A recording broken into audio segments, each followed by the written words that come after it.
تلك الجنة التي نورث من عبادنا من كان تقيا وما نتنزل إلا بأمر ربك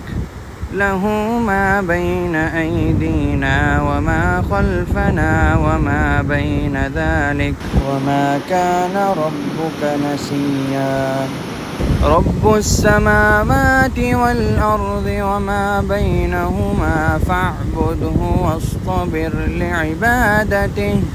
هل تعلم له سميا ويقول الإنسان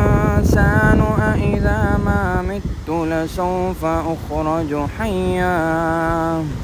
أولا يذكر الإنسان أنا خلقناه من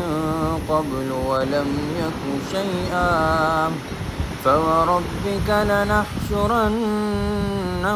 والشياطين ثم لنحضرنهم حول جهنم جثيا